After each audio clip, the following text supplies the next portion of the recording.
disons, aux animaux, qui n'ont d'être à proprement parler, d'être, qu'est-ce qu'ils soient nommés. Je ne dis pas qu'ils ne s'imposent pas du réel, mais chez les autres, il y a de l'instinct, par exemple, soit le savoir qu'implique, semble-t-il, leur survie. C'est ça l'instinct. Encore, après tout, peut-on dire que ce n'est là que pour notre pensée, qui peut-être à appeler ça instinct, est inadéquate. Restent les animaux en mal d'homme. On dit pour ça domestique. Eh bien, cela, et pour cette raison, très probablement, cela,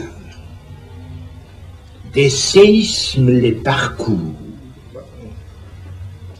Au reste, courts, qui sont rapportables à l'inconscient.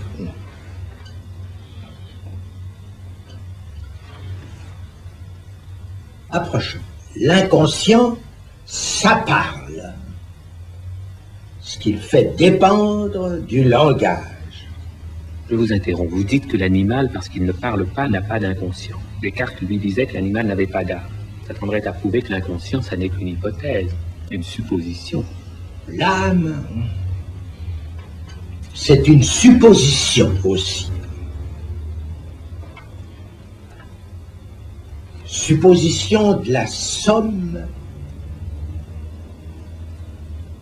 Ça n'est pas rien qu'on puisse faire la somme. Qu'on le suppose, en tout cas. De la somme des fonctions du corps. En quoi c'est une supposition bien plus problématique que celle de l'inconscient. Néanmoins, supposons-la. Parce qu'après tout, c'est raisonnable de la supposer. Ça, c'est toujours supposé de la même voie. Aristote, au nommé von Uxküll. Retenez ce nom si vous n'en avez jamais entendu parler. Et puis que c'est encore ce que supposent, qu'ils veuillent ou pas, les biologistes, les physiologistes.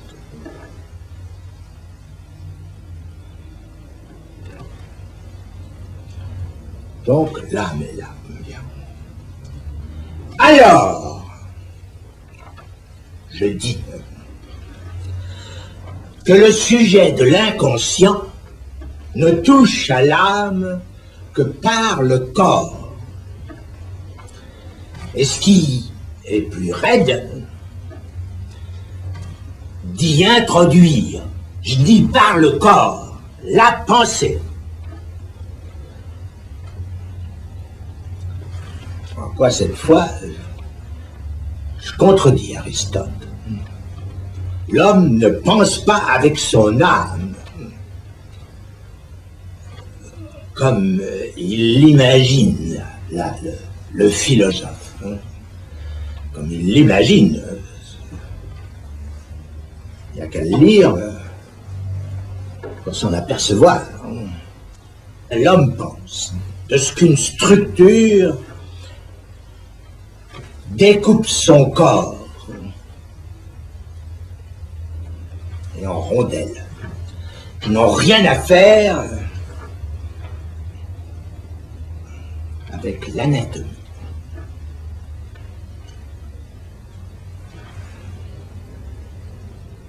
témoin l'hystérique.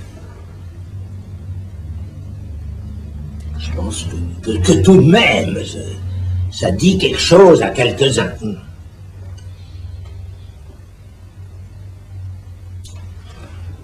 Cette cisaille, certes, vient aussi à l'âme. C'est en manière de conséquence. Ça vient à l'âme avec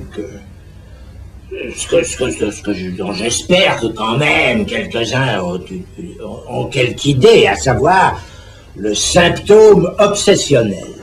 Ça, c'est quand même là qu'on voit bien la différence entre la pensée et l'âme, parce que l'âme de cette pensée, on ne peut pas dire qu'elle n'en soit pas embarrassée, enfin, c'est pas comme un poisson d'une pomme. Hein. On ne peut pas dire qu'elle sache qu'en faire. D'où il résulte. Ce qui est stupéfiant, enfin, qu'il a fallu attendre pour le dire, ce que tout le monde sait, en somme, déjà. N'est-ce pas, la pensée est disharmonique quant à l'âme. Et le fameux nous des Grecs, peut-être là quand même des professeurs qui m'entendent. Le nous grec est le mythe d'une complaisance de la pensée à l'âme. C'est bien ce qui se voit dans la théorie de la théoria de Aristote, n'est-ce pas, d'une complaisance qui serait conforme au monde Umwelt, pour s'exprimer comme le phonuxcule dont je vous parlais tout à l'heure, au monde dont l'âme est tenue, dans une certaine supposition de l'âme, dont l'âme est tenue pour être le reflet. Alors que ce monde, je le dis, n'est que le fantasme qui se soutient d'un certain type de pensée.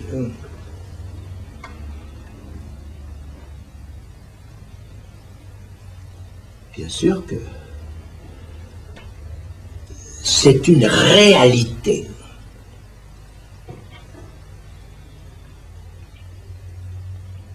Mais dont il n'y a pas de raison de lui donner un tel privilège à ce mot réalité qui, d'ailleurs, lui-même présente une certaine ondulation, un tel privilège que nous ne puissions pas le considérer comme une grimace du réel. Et quand on vient vous trouver, vous, psychanalyste, c'est pour aller mieux, et dans ce monde que vous réduisez allègrement au fantasme. La guérison, vous considérez que c'est un fantasme aussi ? La guérison, c'est une demande qui part de la voix du souffrant, d'un qui souffre, de son corps ou de sa pensée. L'étonnant est qu'il y ait réponse. Et que cette réponse de tout temps dans la médecine ancienne tout au moins, qui de tout temps dans la médecine est fait mouche par des mots.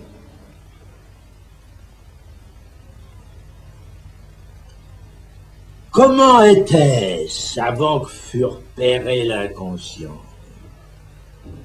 Ben, c'était pareil. La médecine faisait mouche. Dans une grande part de son champ, avec des mots, ce qui prouve qu'une pratique n'a pas besoin d'être éclairée pour opérer. Soit. Mais qu'est-ce qui fait alors précisément la différence de la psychanalyse et de la psychothérapie qui toutes deux agissent par des mots? C'est en effet une question à laquelle il faut répondre.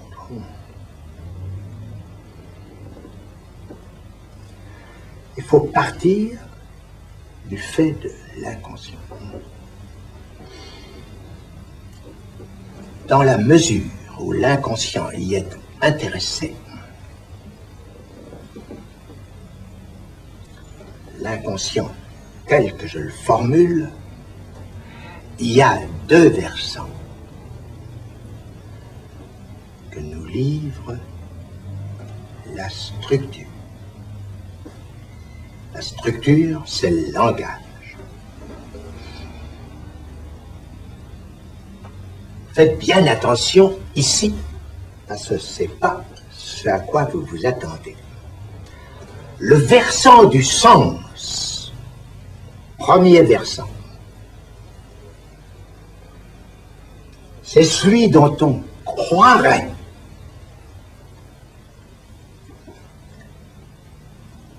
que c'est le versant de l'analyse.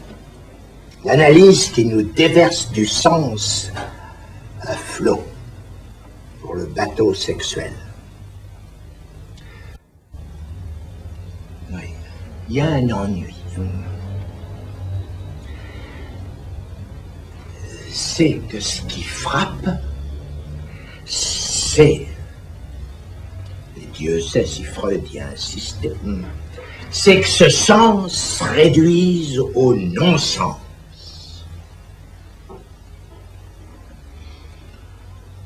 Au non-sens du rapport sexuel, lequel est épatant et toujours dans rien d'autre que les dits de l'amour. Tout ce qui se dit là, on ne sait jamais si c'est pas du déconnage. C'en est épatant au point d'en être hurlant. C'est ce qui donne une haute idée de l'humaine pensée.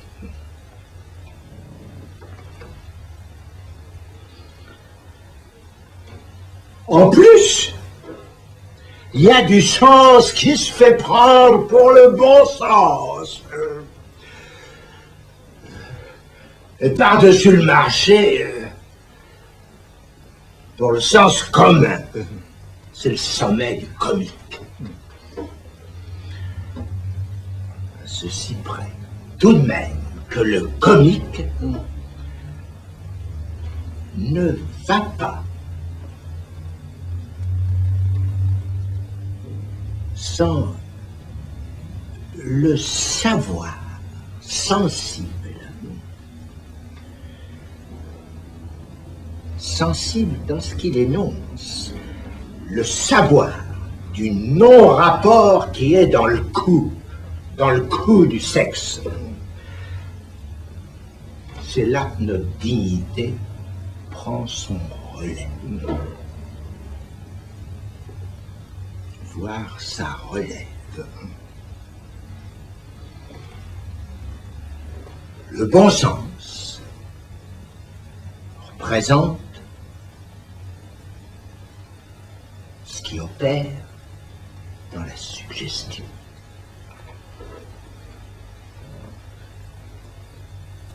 La comédie représente le rire. Est-ce à dire qu'il suffise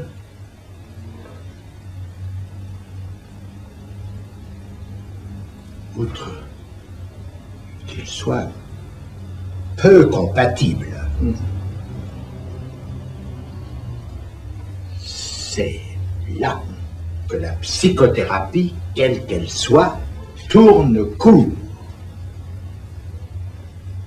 Non qu'elle n'exerce pas quelque bien, mais temporaire, et qui ramène au pire.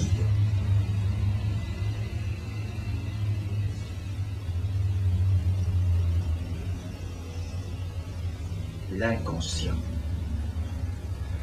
Soit quoi? L'insistance dont se manifeste le désir.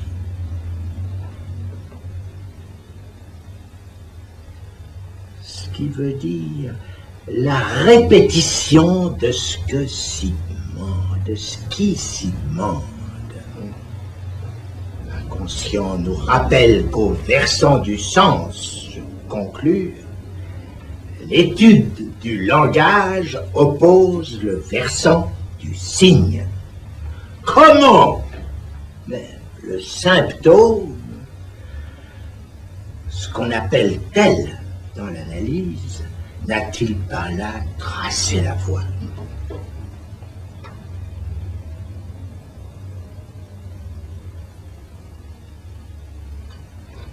Comment a-t-il fallu Freud pour simplement d'être docile à l'hystérique, il en vienne à lire les rêves, les lapsus, voire les mots d'esprit, comme on déchiffre un message chiffré. Ce que vous venez de dire, lire les rêves, les lapsus et les mots d'esprit comme on déchiffre un message chiffré, c'est Freud qui dit ça ou Lacan?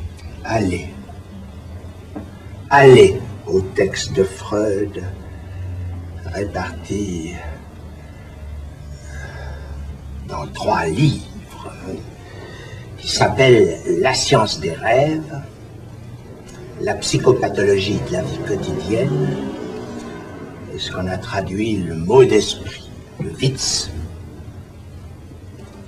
Vous y lirez.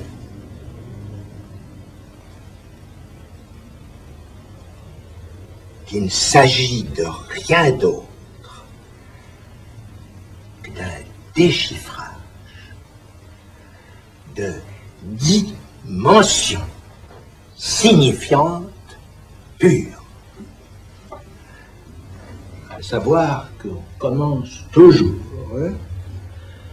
parce que par le fait d'un de ces phénomènes, je parle des rêves, de lapsus, des mots d'esprit, naïvement articulés. Articuler, ça veut simplement dire verbaliser. Naïvement, verbaliser selon la logique vulgaire, l'emploi de la langue reçue. Et puis après, c'est à progresser dans un tissu d'équivoques, de métaphores, de métonymie. Que Freud évoque une substance, un mythe fluidique qu'il intitule la libido. Mais ce qu'il opère réellement là, sous nos yeux fixés au texte, c'est une traduction dont se démontre que la jouissance que Freud suppose au terme de processus primaire, c'est dans les défilés logiques où il nous mène avec tant d'art qu'elle consiste. C'est ce qui permet à Freud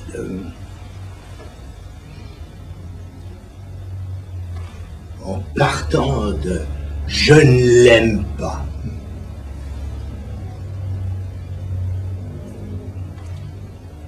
et en lui donnant tout un jeu grammatical. C'est pas moi qui l'aime, c'est pas moi qui l'aime. Ou bien, je l'aime pas lui, je les mêle. Ou bien c'est pas lui qui m'aime, ou bien c'est elle qui m'aime. Ajoutez l'inversion d'aimer en haïr. Ben c'est par là que passe Freud. Pour toute une répercussion qui va très loin dans la série que je viens de nommer, névrose, perversion ou psychose. Pour répéter, dimension signifiante, défilé logique, jeu grammatical, n'est-ce pas enfin éliminer de la découverte de Freud la sexualité, tout simplement? Ce que Freud découvre dans l'inconscient, je n'ai tout à l'heure pu qu'inviter à ce qu'on aille le voir dans ses écrits, si je dis juste. C'est bien autre chose que de s'apercevoir qu'en gros, on peut donner un sens sexuel à tout ce qu'on sait, parce que ça s'est fait depuis toujours. C'est même là-dessus que le mot connaître prête à la métaphore bien connue. Et c'est ce que Jung a cru que Freud annonçait. C'est une erreur. C'est le réel qui permet de dénouer effectivement ce dont le symptôme consiste, à savoir un nœud de signifiant. Nouer et dénouer n'étant pas ici des métaphores, mais bien à prendre comme ces nœuds qui se construisent réellement à faire chaîne de la matière signifiante. Car ces chaînes n'ont pas de sens, mais du jouissance à écrire comme vous voulez, conformément à l'équivoque qui fait la loi du signifiant. Je pense avoir donné une autre portée que ce qui traîne de confusion courante au recours qualifié qu'est la psychanalyse.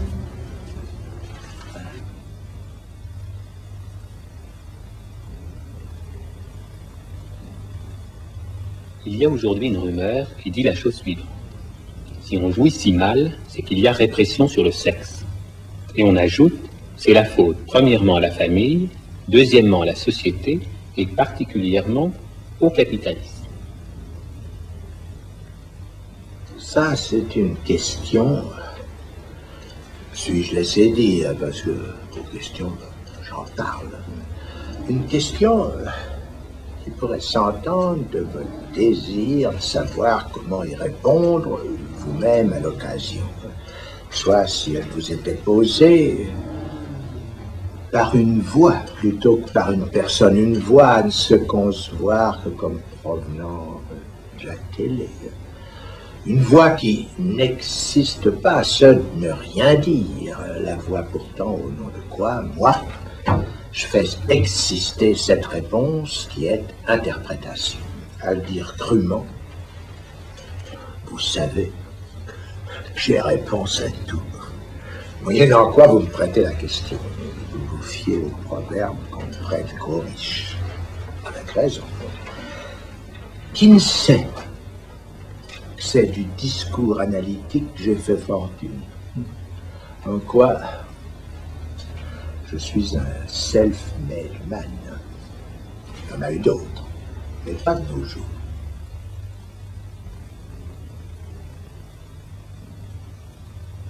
Écoutez, s'il y a refoulement, c'est qu'il y a répression. Bon, Freud n'a jamais dit ça. Il n'a jamais dit que le refoulement provenait de la répression. La censure, c'est pas du tout ça, c'est autre chose. Il n'a pas dit que, prenons ça pour faire image, n'est-ce pas, que la castration ce soit dû à papa qui qui brandissent à son moutard, qui se tripotent un peu, n'est-ce pas? On te la coupera, sûr, hein, si tu remets ça. C'est pourtant naturel que ça lui soit venu à la pensée, à Freud. Mais il n'a fait qu'en partir pour l'expérience à entendre de ce qu'il a défini dans le discours analytique. Je dirais même qu'à mesure qu'il y avançait, il penchait plus vers l'idée que le refoulement était premier. C'est dans l'ensemble la bascule heureuse, celle-là de la seconde topique. La gourmandise dont il dénote le surmoi est structurelle. Non pas effet de la civilisation, mais malaise, symptôme dans la civilisation. De sorte qu'il y a lieu de revenir sur l'épreuve à partir de ce que ce soit le refoulement qui produise la répression. Si je comprends bien ce que vous dites, ça veut dire que la famille et la société elle-même sont pour vous des effets de refoulement? Oui, oui. Pourquoi est-ce qu'elle ne le serait pas, la famille et la société, des effets à s'édifier de refoulement?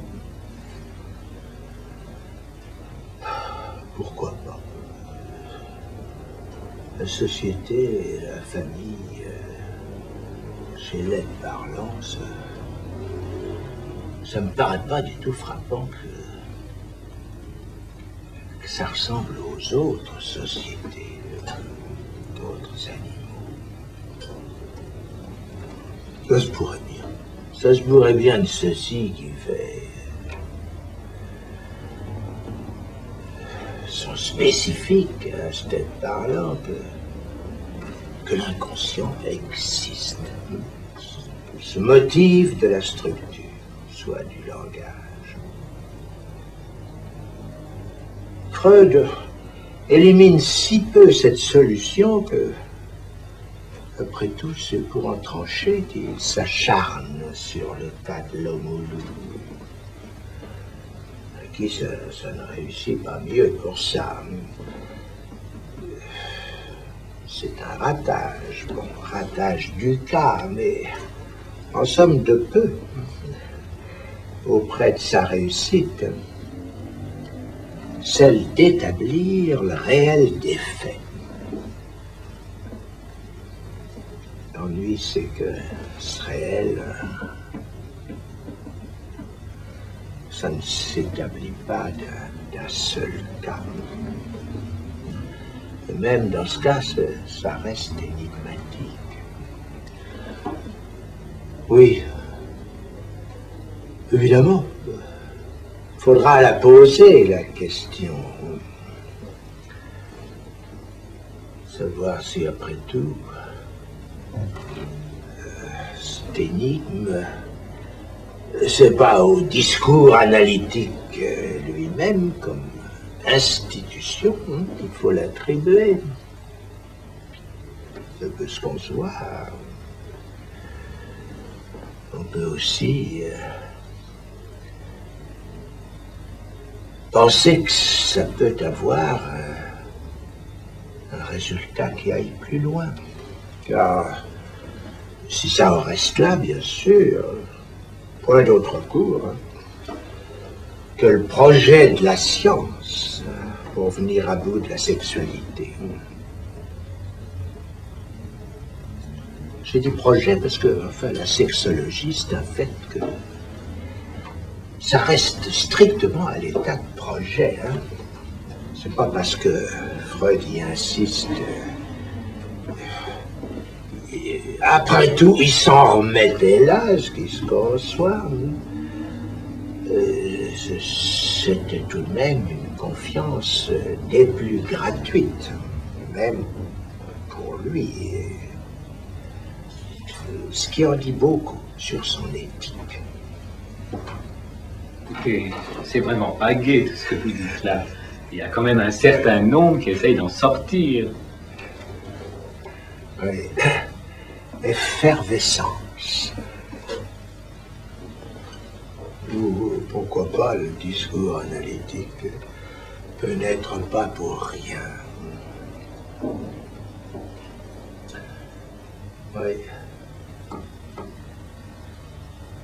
C'est pas ça qui lèvera ce que le discours analytique de la même veine atteste de ce que je peux bien appeler une malédiction. Et sur le sexe, Freud lui-même, quelque part dans le malaise de la civilisation, la pointe. Si j'ai parlé d'ennui, voire de morosité à propos de la mort qui vint de l'amour, comment méconnaître ces deux affects se dénoncent et clairement en propos et en acte chez jeunes qu'après tout, pourquoi pas, je vois pas d'inconvénient qui se vouent à des rapports sans répression. Je trouve même que c'est fort, hein, que les analystes dont on somme, ils se motivent, leur reposent bouche pincée. Oui, pour répondre. Est-ce que vous dites de la famille, même si les souvenirs de la répression familiale n'étaient pas vrais, il faudrait les inventer. On n'y manque pas. C'est même ça le mythe, la tentative de donner forme épique à ce qui s'opère de la structure. L'impasse sexuelle secrète les fictions qui rationalisent l'impossible qu'elle démontre. Je ne les dis pas imaginer les fictions dont il s'agit. J'y lis comme Freud, je le souligne, l'invitation à trouver le réel qui en répond. L'ordre familial, en somme, ne fait que traduire quoi que le père n'est pas le géniteur. Et quoi encore? Que la mère reste contaminée, la femme à jamais pour le petit homme. Le reste s'ensuit. C'est pas du tout que j'apprécie le goût de l'ordre, hein, qu'il y a chez ce petit. J'en entends des échos personnellement, ça me dira. Personnellement, j'ai horreur de l'anarchie. Voilà ce qui jacte. Comme si le propre de l'ordre, là où il y en a le moindre, c'est qu'on n'a pas à le goûter puisqu'il est établi. C'est arrivé déjà, ça, quelque part. Par bonheur, dirais-je, et cette heure, bon, tout juste à démontrer que ça y va mal, même pour l'ébauche d'une liberté. C'est le capitalisme mis en ordre. Et à partir de là, autant pour le sexe, puisqu'en effet, le capitalisme, ça, il faut le dire, c'est de là qu'il est parti de le mettre au rencard.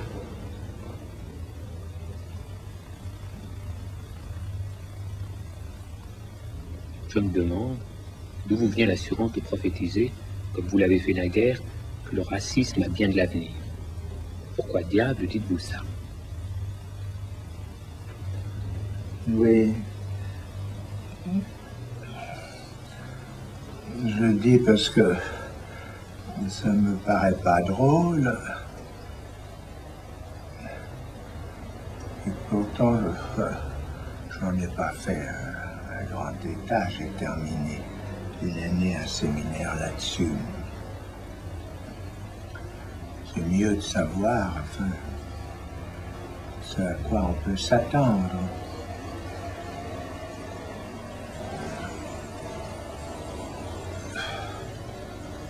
C'était comme ça, en guise d'adieu, que je l'ai dit à la fin d'un de mes séminaires, histoire que les gens soient avertis.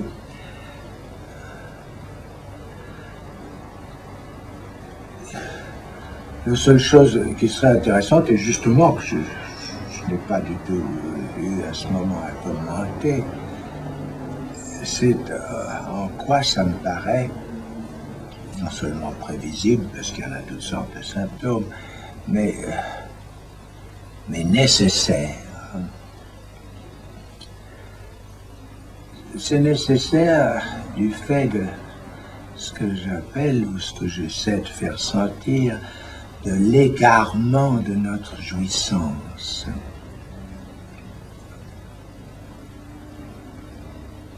Ce que je veux dire, n'est-ce pas, c'est que je souligne que il n'y a que l'autre absolu, n'est-ce pas, l'autre radical qui la situe, cette jouissance. Et qui la situe en tant que, justement, de l'accentuer comme étant l'autre, ça veut dire que l'autre côté du sexe, nous en sommes séparés, n'est-ce pas? Alors, à partir du moment où on se mêle comme ça, il y a des fantasmes tout à fait inédits qui seraient pas apparus autrement, n'est-ce pas? C'est une façon de dramatiser, si on peut dire, n'est-ce pas? Cet autre qui est là de toute façon, n'est-ce pas? S'il n'y a pas de rapport sexuel, ben c'est que l'autre est d'une autre race, n'est-ce pas? Alors, si cet autre, on le laissait à son mode de jouissance, ben, la chose est déjà décidée, n'est-ce pas?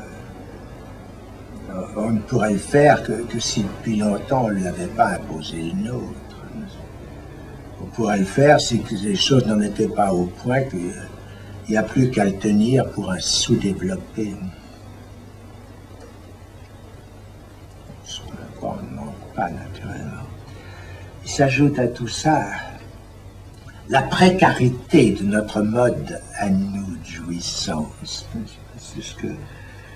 C'est ce que j'ai accentué, n'est-ce pas, de la position que j'appelle, que je désigne de celle du plus de jouir. Ce plus de jouir, enfin, qui même s'énonce couramment, enfin, la plus-value, c'est ça. Alors sur cette base, sur la base de quelque chose qui quand même nous spécifie dans le rapport à la jouissance, spécifie ce que j'appelle notre mode, comment espérer que se poursuive cette humanitairerie, je dirais, cette humanitairerie de commande, qui après tout, il faut bien le dire, nous a servi qu'à habiller nos exactions. Voilà. Si même Dieu à reprendre de tout ça de la force, s'il finissait par exister, parce que après tout, c'est pas impensable. C'est pas impensable, mais ça ne présagerait rien de meilleur qu'un retour de son passé.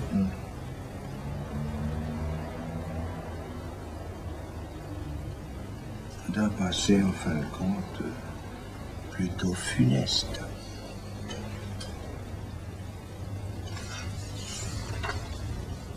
Voilà. Alors, qu'est-ce que vous voulez?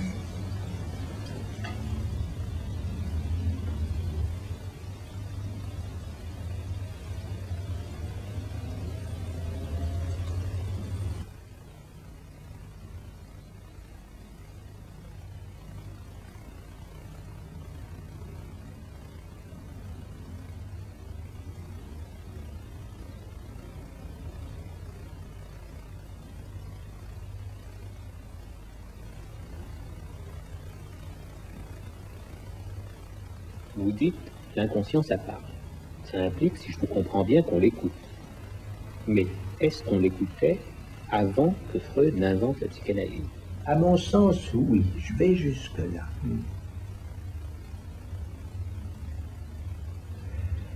Mais il n'implique sûrement pas, sans le discours dont il existe, sans la pratique analytique pour la nommer, il n'implique pas qu'on l'évalue, comme fait Freud quelque part.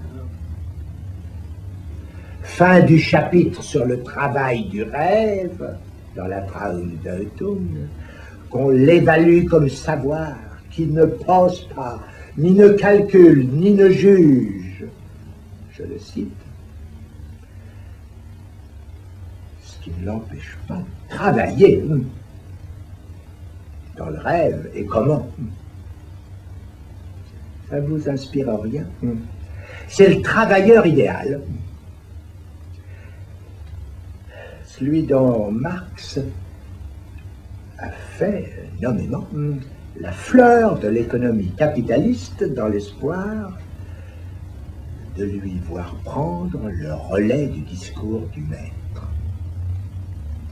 Eh bien, c'est ce qui est arrivé. Bien que sous une forme, il faut bien le dire, inattendue. Il y a des surprises comme ça dans ces affaires de discours. C'est même là la surprise, le fait caractéristique de l'inconscient, comme un analyste l'a bien vu.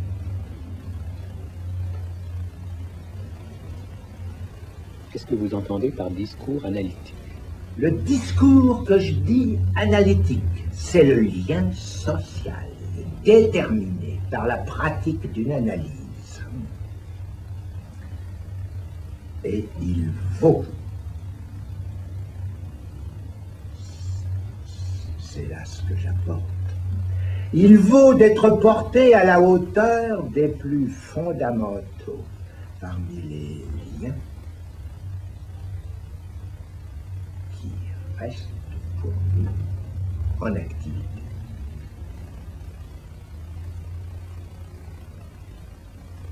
Vous-même, vous êtes en dehors de ce qui fait lien social entre les analystes, puisque la Société internationale de psychanalyse vous a excommunié. Les analystes de la société qui se qualifient d'internationale, c'est un peu fictif. L'affaire s'étant longtemps réduite à être familiale. Moi, je l'ai connue encore aux mains de la descendance directe et adoptive de Freud. Mais laissons. Il y a d'autres choses à dire. Si j'osais, je préviens, ici, je suis juge et parti, donc partisan. Si j'osais, je dirais que c'est actuellement une société d'assistance mutuelle contre le discours analytique. La Samdka, comme ça que ça peut se dire, sacrée Samdka. C'est à cause d'elle que je ne parlerai jamais sous le titre des noms du père. Mais c'est une affaire personnelle. Ces analystes veulent donc rien savoir du discours qui les conditionne. Ça ne les en exclut pas pour autant.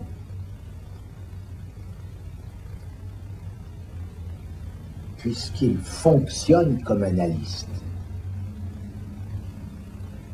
Ce qui veut dire strictement qu'il y a des gens qui s'analysent avec eux. À ce discours, donc, ils satisfont, même si certains des effets de ce discours sont par eux méconnus. Dans l'ensemble, la prudence ne leur manque pas. Et même si ce n'est pas la vraie, ça peut être la bonne. Au reste, c'est pour eux qu'il y a des risques.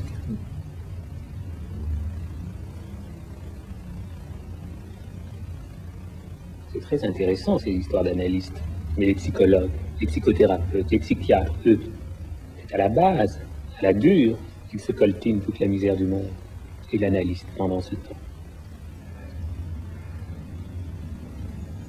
Il est certain que scoltiner la misère, comme vous dites,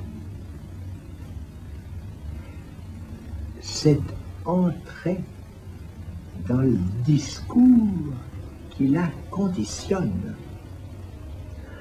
ne serait-ce qu'au titre d'y protester.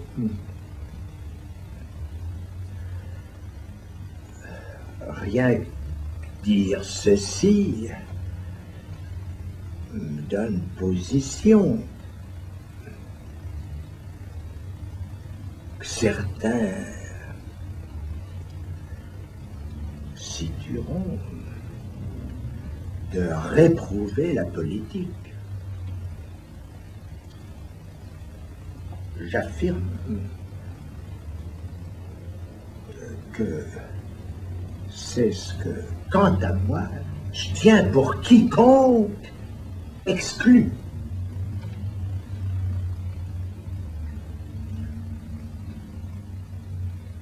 Mais revenons-y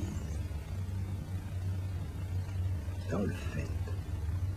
Les psychos, quels qu'ils soient, qui s'emploient à votre supposé coltinage, n'ont pas à protester, mais à collaborer. Qu'ils le sachent ou pas, c'est ce qu'ils font.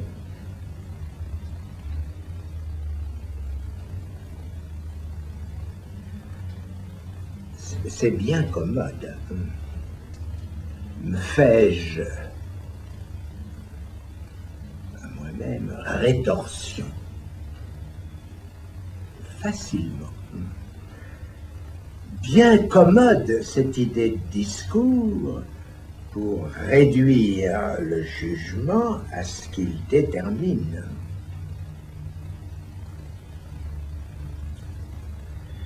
Ce qui me frappe, c'est qu'on ne trouve pas mieux que moi à m'en rétorquer. J'ai dit que c'était facile. On dit intellectualisme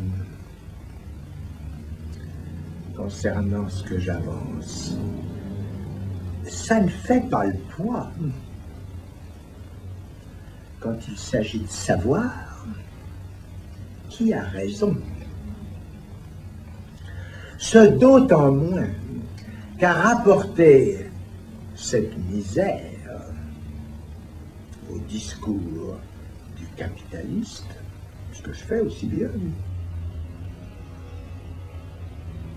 Comment donc situer l'analyste à votre guise, qui ne collabore pas, mais ne proteste pas non plus? On ne saurait mieux le situer, objectivement, cet analyste, que de ce qui, dans le passé, s'est appelé être un saint. Un saint, durant sa vie, n'impose pas le respect que lui vaut parfois une auréole. Personne ne le remarque quand il suit la voie de Balthazar Gracian, celle de ne pas faire d'éclat. D'où son traducteur, il y a peut-être des gens qui ont lu ça, Amelot de Lahoussaye a cru qu'il écrivait de l'homme de cour. Un saint, pour me faire comprendre, ne fait pas la charité. Plutôt se met-il à faire le déchet. Il décharite, quoi. Ce pour réaliser ce que la structure impose, à savoir permettre au sujet de l'inconscient, le prendre pour cause de son désir.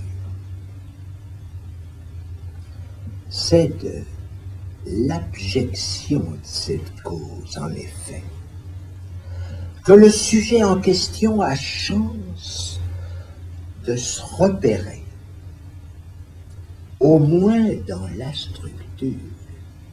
C'est la condition pour qu'il se repère aussi ailleurs, si l'inconscient est bien ce que je dis.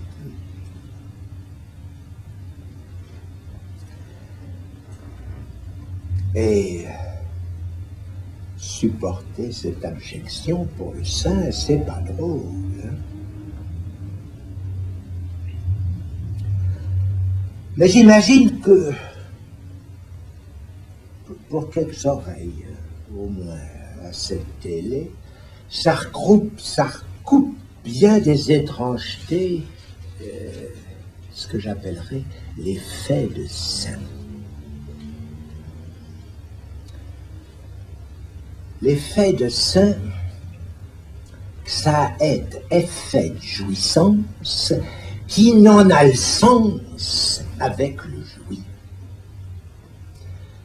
Il n'y a que le saint qui reste sec, macache pour lui. C'est même ce qui épate le plus dans l'affaire. Épate ceux qui s'en approchent et ne s'y trompent pas, le saint est le rebut de la jouissance. Parfois, il a un petit relais.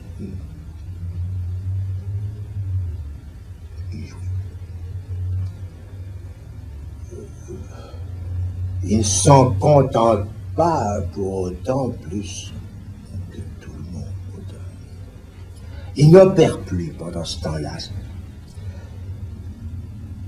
Il n'y a que les petits malins qu'ils guettent alors pour en tirer des conséquences à se regonfler eux-mêmes. Mais le saint s'en fout. Autant que de ceux qui, dans ce relais, voient sa récompense, ce qui est à se tordre. Puisque de se foutre de la justice distributive, c'est de là que le plus souvent il est parti. À la vérité, le saint ne se croit pas de mérite, ce qui ne veut pas dire qu'il n'ait pas de morale. Le seul ennui pour les autres, c'est qu'on ne voit pas où ça le conduit. Moi, je cogite. Je cogite éperdument pour qu'il y en ait de nouveaux comme ça. C'est sans doute de ne pas moi-même y atteindre.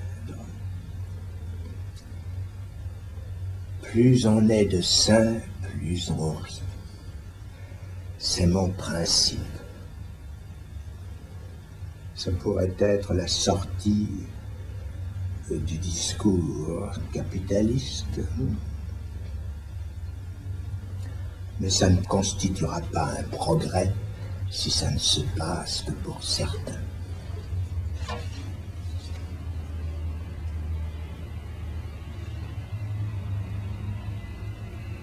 Il y a une objection qui vous est faite depuis 20 ans sous des formes diverses.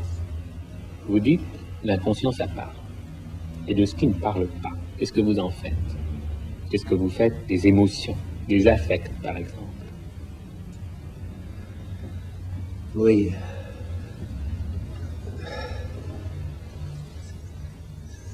Dans cette question,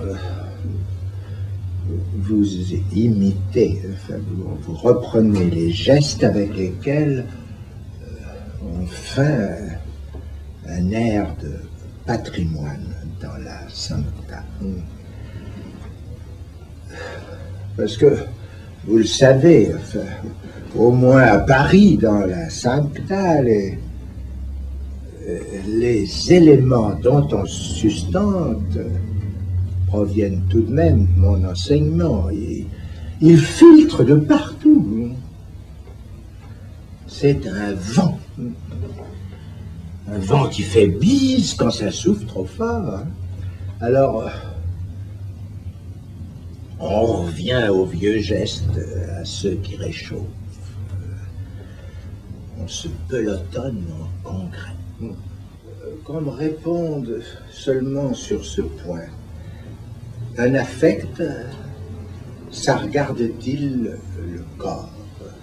Une décharge d'adrénaline,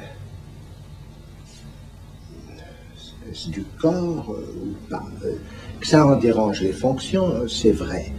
Mais en quoi ça vient-il de l'âme? C'est de la pensée que ça décharge. Alors, ce qui est à peser, c'est si mon idée que l'inconscient est structuré comme un langage permet de vérifier plus sérieusement l'affect que celle qui s'exprime de ce que, en somme, ce soit un remue-ménage dont se produit un meilleur arrangement, car c'est ça qu'on m'oppose. Je n'ai, pour moi, fait que restituer ce que Freud énonce dans un article de 1915 sur le refoulement, et dans d'autres qui y reviennent, c'est que l'affect est déplacé. Comment se jugerait ce déplacement si ce n'est par le sujet de suppose qu'il ne vienne là pas mieux, d'ailleurs, dans Freud, que de la représentation. C'est pas le meilleur de ce qu'il aurait pu dire. Mais ça, je l'explique de sa bande, comme pour lui l'épingler, puisqu'aussi bien, je dois reconnaître que j'ai affaire à toujours la même. Seulement, ai-je démontré par un recours à sa correspondance avec Fliess de l'édition, la seule qu'on ait, cette correspondance expurgée, que la dite représentation spécialement refoulée, ce n'est rien de moins que la structure, et précisément en tant que liée au postulat du signifiant. Vous reportez pour cela à la lettre 52. Ce postulat est dans le texte écrit. L'affect, comme je le considère, c'est une interférence de l'inconscient en tant que lui-même et ce nœud de savoir que j'avance quand je dis l'inconscient est structuré comme un langage. C'est différent de se prosterner devant une palpitation de l'âme. Ce n'est pas pareil.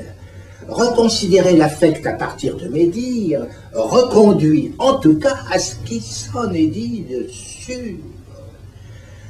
La simple résection des passions de l'âme, comme c'est le terme de saint Thomas, plus juste que ce mot vague, bien médical.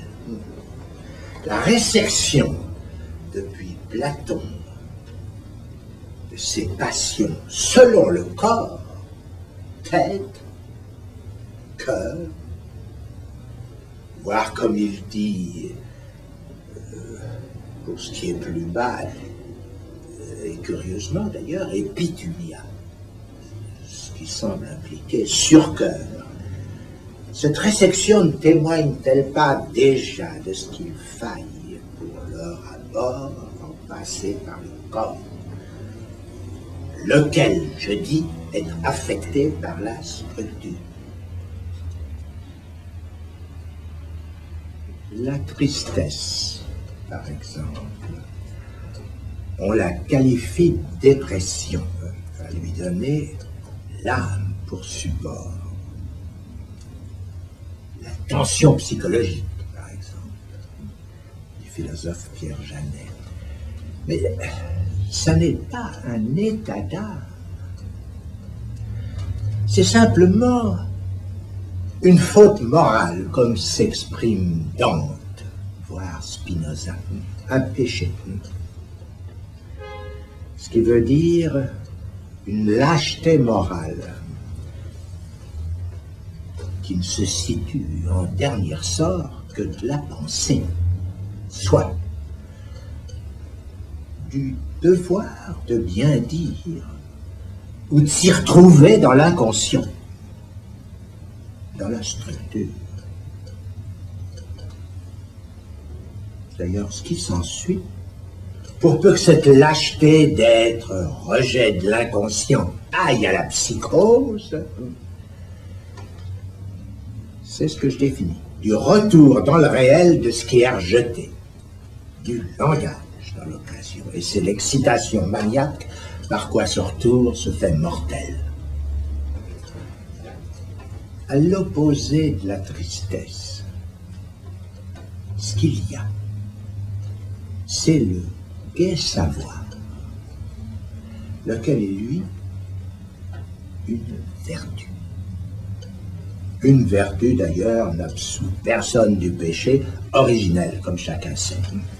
La vertu que je désigne du gai savoir en est l'exemple de manifester en quoi elle consiste, non pas comprendre, piquer dans le sens, mais le raser, d'aussi près qu'il se peut, sans qu'il fasse lu pour cette vertu. Pour cela, jouir du déchiffrage, ce qui implique que le gai savoir n'en fasse au terme de la chute, le retour au péché. Ou en tout ça, ce qui fait bonheur, exactement partout, le sujet est heureux.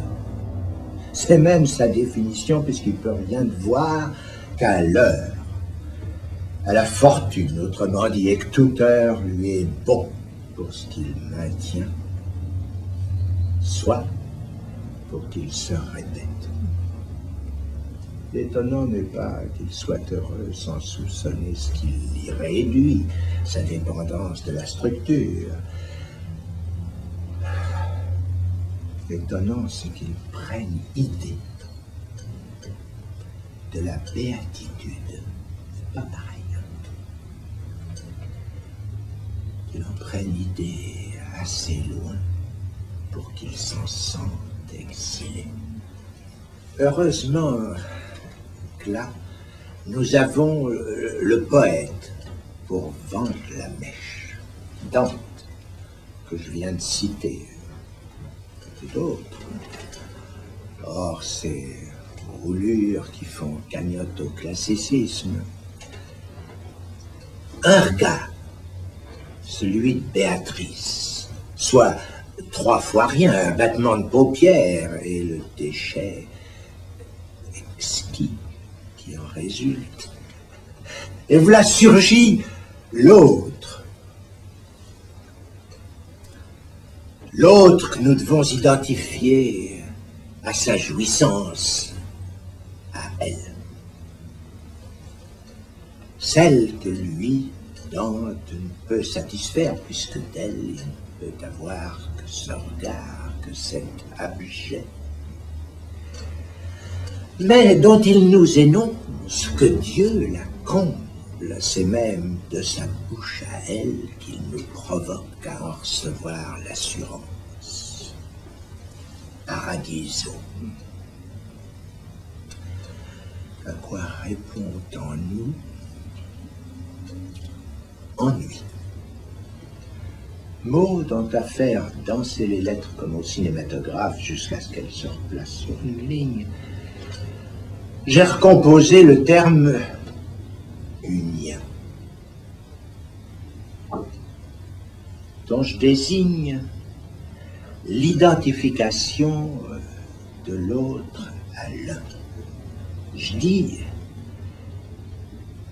l'un mystique, dont l'autre comique, dirais-je, parce que on est un, la preuve, enfin la divine comédie. L'autre comique a fait réminence ailleurs, dans le banquet de Platon. Aristophane, pour le nommer, nous donne l'équivalent cru dans la bête à deux dos, dont il impute à Jupiter, qui n'en peut même, la dissection. Ça c'est vilain, j'ai dit que ça ne se fait pas. On ne commet pas le père réel dans de telles inconvenances. Reste que Freud y choite aussi, car ce qu'il impute à l'Éros en tant qu'il l'oppose à Thanatos, comme principe de la vie, c'est d'unir, comme si, à part une brève coitération, on n'avait jamais vu deux corps s'unir en un. Ainsi, l'affect vient-il à un corps dont le propre serait d'habiter le langage. Je me jette ici de plumes qui se font mieux que les miennes, Heidegger renommé. L'affect, dis-je, de ne pas trouver de logement, pas de son goût tout au moins. On appelle ça la morosité, la mauvaise humeur aussi. Est-ce un péché, ça? Un grain de folie ou une vraie touche du réel? Pose la question. Mais vous voyez que l'affect, ils auraient mieux fait, les samhita, pour le moduler, de prendre mon crin-crin. Ça les aurait menés plus loin que le tailler au corneille.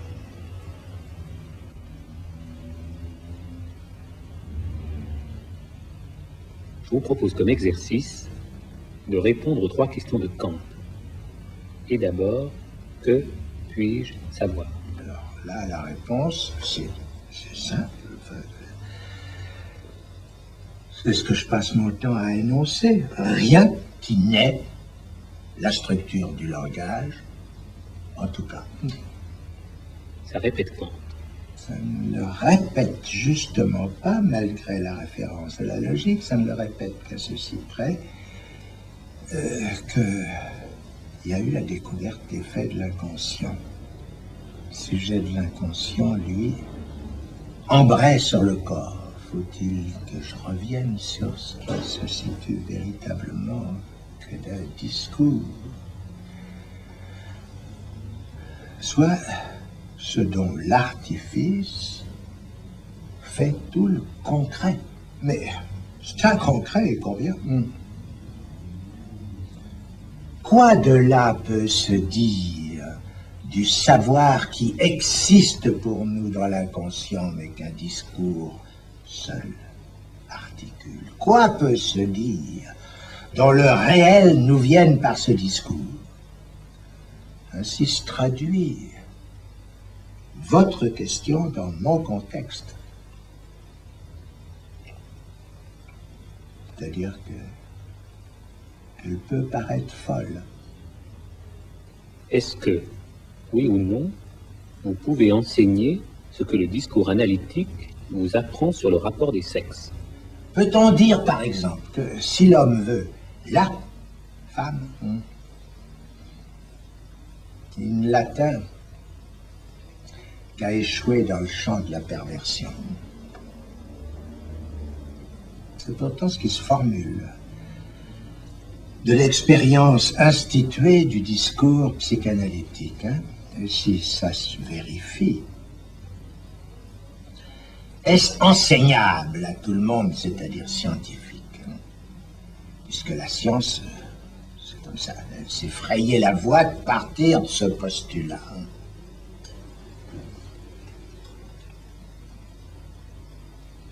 Je dis donc pas que c'est vérifié. Je dis que c'est enseignable. Et d'autant plus que c'est ce que souhaitait Renan pour l'avenir de la science. C'est qu'il soit absolument sans conséquence. Dans ce cas-là, c'est bien le cas, puisque la femme n'existe pas. Ça, je l'ai dit. Mais qu'elle n'existe pas n'exclut pas qu'on en fasse l'objet de son désir, bien au contraire. D'où le résultat. Moyennant quoi, l'homme, lui, il existe, l'homme à se tromper, rencontre une femme avec laquelle, mon Dieu, tout arrive, soit d'ordinaire, se rattache en quoi consiste la réussite de l'acte sexuel. Les acteurs en sont capables des plus hauts faits, comme on le sait dans le théâtre. Le noble, le tragique, le comique, le bouffon, pointez ça comme vous voudrez, mais ça fait une courbe de Gauss. Bref, l'éventail de ce que produit la scène, tout ça s'exhibe, celle qui clive de tout lien social les affaires d'amour. L'éventail se réalise à produire les fantasmes dont les aides de parole subsistent dans ce qu'il dénomme, on ne sait trop pourquoi, la vie. Car la vie, ils n'ont notion que par l'animal, chez qui il n'y a que faire leur savoir.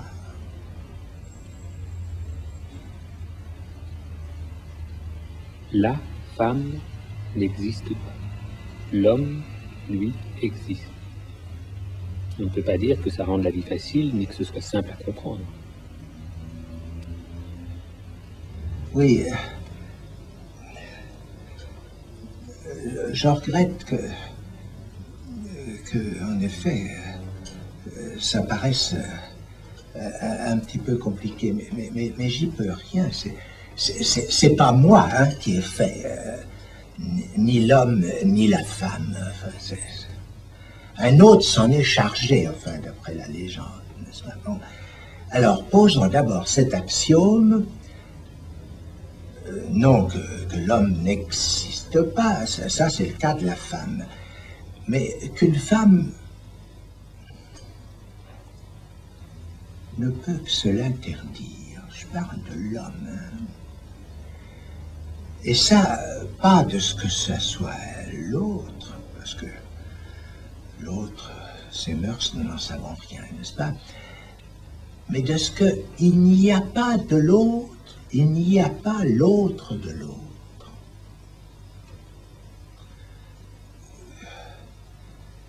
Ça, c'est ce que je dis, enfin, n'est-ce pas? S'il y avait l'autre de l'autre, il y aurait une garantie. Il y aurait une garantie que ce qu'on dirait, ça serait toujours la vérité. Enfin, parce que l'autre de l'autre réagirait. Bon, il ne réagit pas.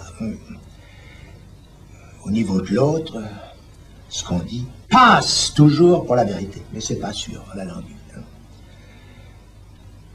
Alors, l'universel de ce qu'elle désire, n'est-ce pas? C'est ça que je veux dire quand je dis qu'elle rencontre l'homme dans la psychose, n'est-ce pas? L'universel de ce qu'elle désire, c'est tout simplement de la folie. Et c'est pour ça que toutes les femmes sont folles, qu'on dit, n'est-ce pas? Mais c'est même pourquoi elles ne sont pas toutes. c'est-à-dire pas folles du tout. Et qu'elles sont plutôt arrangeantes. Elles arrangent, hein, et fortement. C'est même au point qu'il n'y a pas de limite aux concessions que chacune fait pour un homme. Son corps, son âme, ses biens. Simplement, elle en peut mettre pour ses fantasmes dont il est moins facile de répondre. Elle se prête plutôt à la perversion que je tiens pour celle de l'homme. Et c'est ce qui l'a conduit à la mascarade qu'on sait, et qui n'est pas du tout le mensonge que des ingrats collés à l'homme lui imputent. C'est l'atout hasard de se préparer pour que le fantasme de l'homme en elle trouve son heure de vérité. C'est pas excessif, hein, puisque la vérité est femme déjà, de n'être pas toute à se dire en tout cas.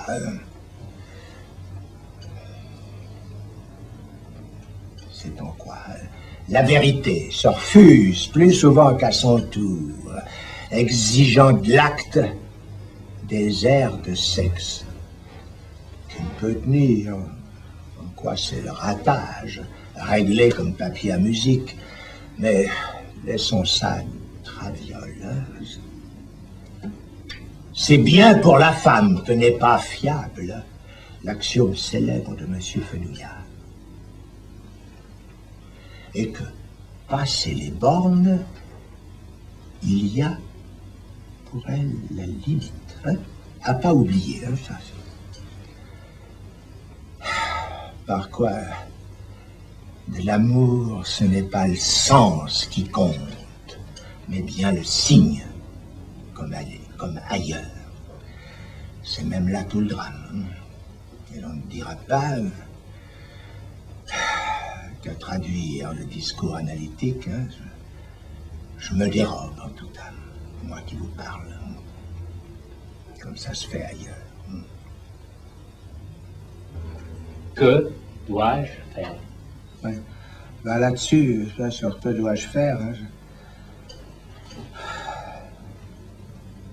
je ne peux qu'apprendre la question comme tout le monde, à me la poser pour moi. Hein, c'est pas à vous que je réponds. Pour moi, la réponse est simple, c'est ce que je fais. De ma pratique, tirer l'éthique du devoir bien dire, hein, que j'ai déjà accentué. Hein. Prenez-en de la graine pour vous, si vous croyez qu'en d'autres discours, hein, celle-ci puisse prospérer. Mais j'en doute, hein, car l'éthique est relative au discours. Ne rabâchons pas. L'idée kantienne de la maxime à mettre à l'épreuve de l'universalité de son application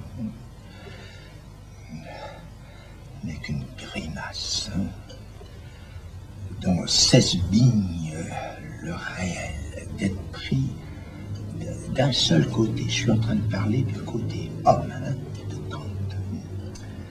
C'est le pied de nez à répondre du non-rapport à l'autre quand on se contente de le prendre au pied de la lettre. Hein. C'est une éthique de célibataire, pour tout dire. Celle qu'un Monterland plus près de nous a incarnée, hein, et que mon ami Claude Lévi-Strauss en structure, si ça lui chante, son discours de réception à l'Académie, puisque, après tout, l'académicien n'a qu'à chatouiller la vérité.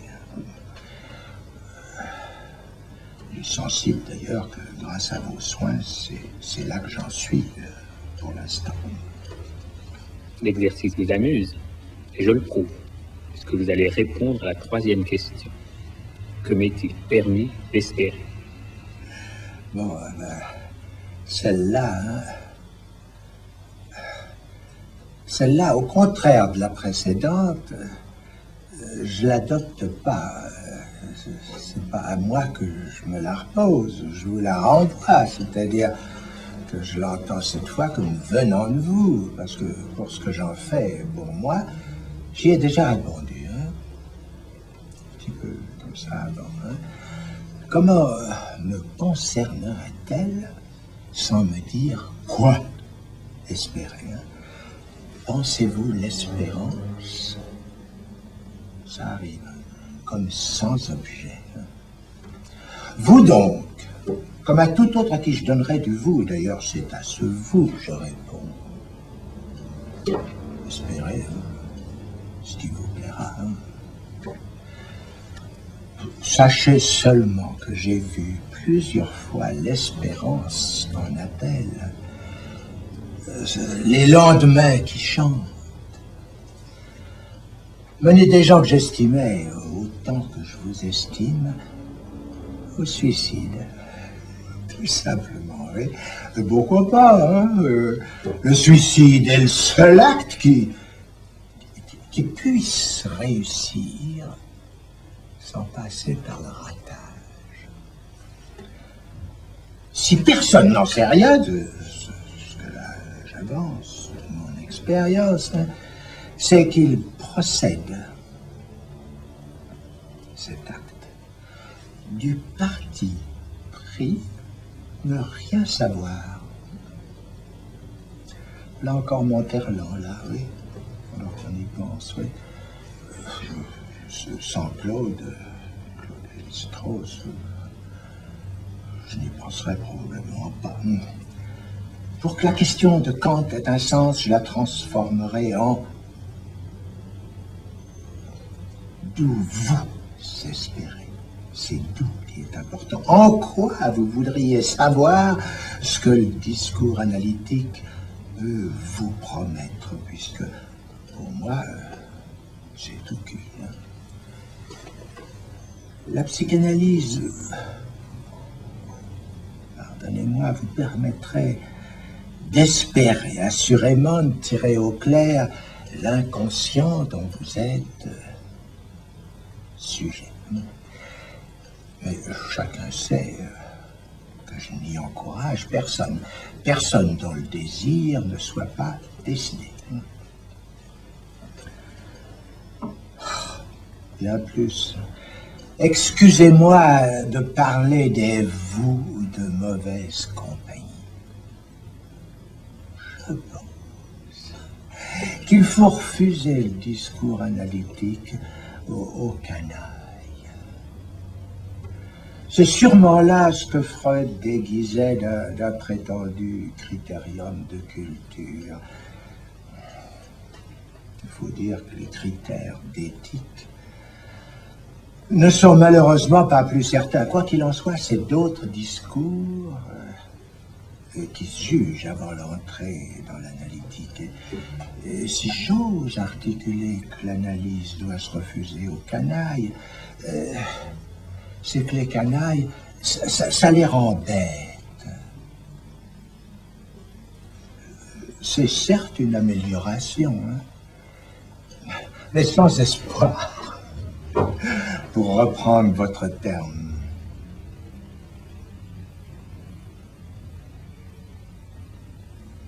Si académie il y a, titillez donc voir cette vérité de Boileau. Ce que l'on conçoit bien s'énonce clairement.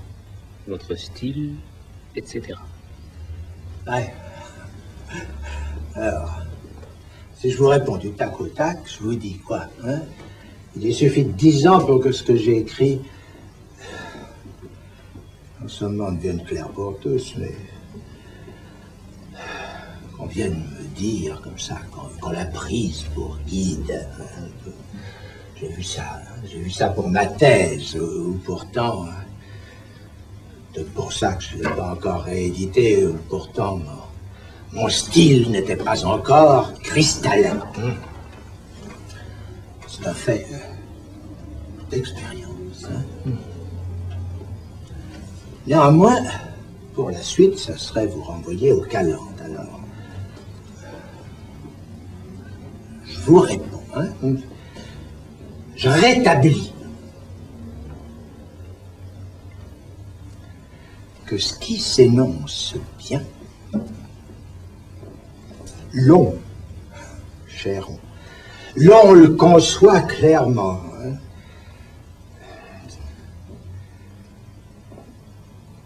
Ce clairement dit assez ce que ça veut dire, que ça fait son chemin dans l'eau. C'en est même désespérant, hein, cette promesse de succès pour la rigueur d'une éthique, hein, de succès de vente, tout au moins.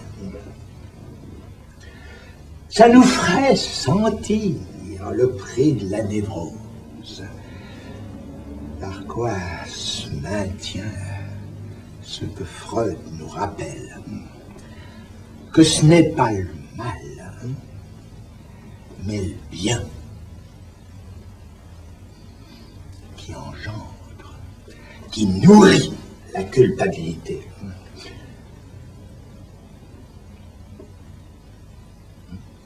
Ça casse la tête, hein, tout ça. Hein.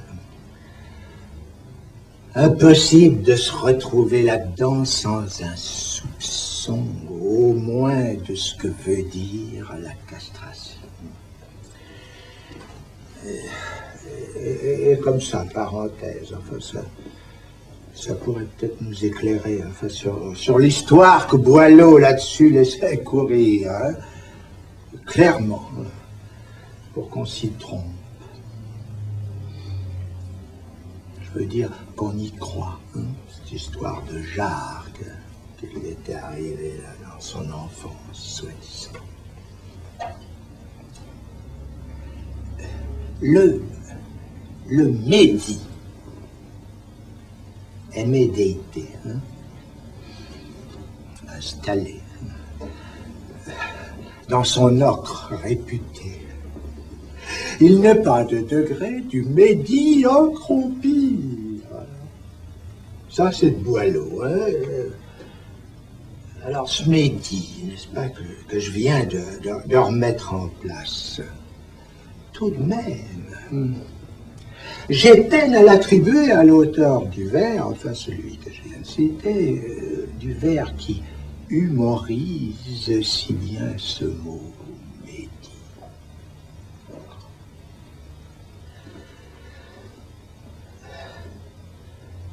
C'est peut-être facile, ma rectification. C'est peut-être même lourdeau, hein. Et si ce qui se révélait là, c'est simplement ce que ça est, sphère, ce que l'on conçoit bien, etc. Un mot d'esprit qui personne ne voit que du feu. Ne savons-nous pas que le mot d'esprit est lapsus calculé? Celui qui gagne à la main l'inconscient, c'est celui dans Freud, hein, ça sur le mot d'esprit. Qu'est-ce qu'il dit d'autre? L'interprétation doit être preste pour satisfaire à l'entreprise de ce qui perdure de perte pure à ce qui ne parie que du père au pire.